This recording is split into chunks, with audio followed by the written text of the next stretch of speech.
Liza, you're following a major shakeup for us. DA Fonnie Willis now wants to put this trial on an even more ambitious timeline. Yes, this was a big deal, and we are talking 6 months earlier than the DA originally proposed. But we also want to be clear right now, this change only impacting one of the 19 defendants, former Trump attorney Kenneth Chesebro.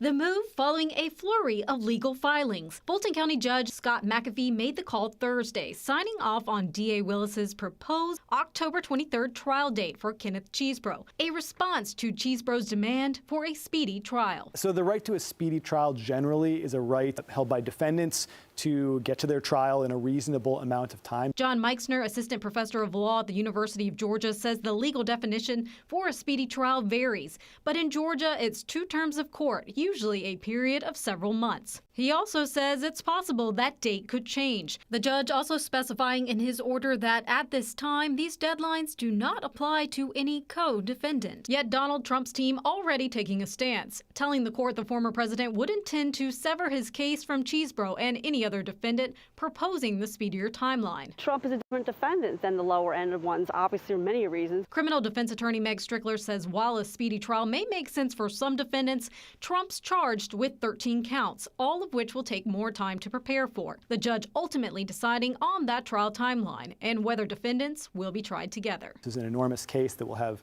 dozens, maybe 100 witnesses, and trying it once for one defendant and then again for another defendant could be really cumbersome. It'll be hard to pick a jury. And so there might be some reasons why a judge might want to keep the defendants together. Meixner says differing legal strategies will come into play. A complex challenge, Strickler agrees, could be bogged down with pretrial motions and appeals. October 23rd is a rather bold time to try to achieve a trial of this magnitude. Sure, Liza, this case by itself is such a heavy lift. A lot of people may be wondering how it could possibly happen quickly, especially as Fulton County is also dealing with another big RICO case. Of course, the YSL trial happening now. Any insight on that? Yeah, we posed that question to several experts, and I have to say we got different takes on this. One saying Fulton County is a big county equipped to handle major cases at once. Others questioning the difficulty of seating another jury given the time that it's already taken with the YSL trial. Now, that lawyer also pointing out that jurors in the Trump case, they're going to have to be able to put aside personal politics, something to keep in mind when we get to that point, Cheryl. All right, those jury summons will be something to follow for sure. Thanks a lot. We want to keep you up to date on this story every step of the way. You can download our 11 Alive app so you don't miss a thing while you're on the go.